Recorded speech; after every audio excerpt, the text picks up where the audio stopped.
The isekai trend shows no signs of burning out before its audience does, and the fall 2019 anime season is frankly overrun with shows in the genre of varying degrees of quality, which has brought a whole new crop of comments and discussions about what exactly constitutes isekai.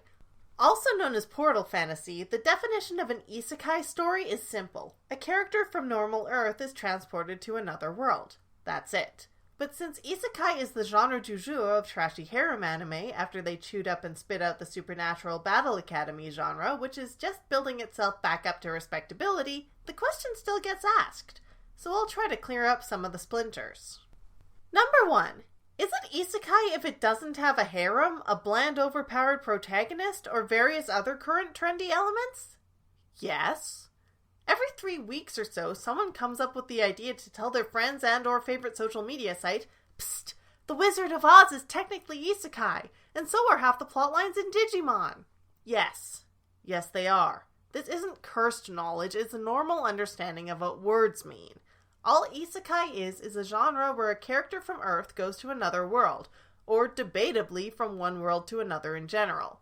To take this season's anime, for instance, Iruma-kun, a young skewing shonen comedy with no fan service and a protag who's a wimpy people-pleaser, is just as much of an isekai as high school prodigies have it easy even in another world. Isekai might have splintered off a subgenre or two by now, but that doesn't throw out the rest of the genre that doesn't fit that box. Relatedly, and something I've seen with distressing regularity, is number 2, the concept of native isekai. This is proliferated by the same people who distill isekai down to things like the harem, a god summoning a hero to fight a demon lord, the hero having a unique and powerful cheat skill, video game elements in a physical world, a boring protagonist who looks like every other one, and a medieval high fantasy setting. The thought is that, if a setting has all these elements they associate with isekai, but not the protag being from Earth, then it's native isekai. But again, isekai means another world. If it's high fantasy with all these elements, then just call it that. Now, the term did originate from high fantasy novels that were hastily rewritten to not be isekai when light novel competitions put a ban on the genre due to market saturation. But it's since been applied to shows like Is It Wrong to Try to Pick Up Girls in a Dungeon, where the source material actually predates that ban. But no matter the origin of your trashy high fantasy, that's what it is. Not an isekai. Number 3 is somewhat debated. Does it count if they're trapped in an MMO? Yes, technically a video game isn't really another world, but it is a virtual world and it follows all the same conventions. In fact, the current isekai boom started with the success of Sword Art Online in the first place.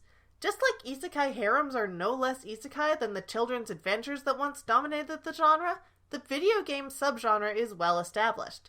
To compare to another genre, witch magical girls were common once, but are now rare with the rise of warrior magical girls, and that subgenre has since split into traditional and grimdark.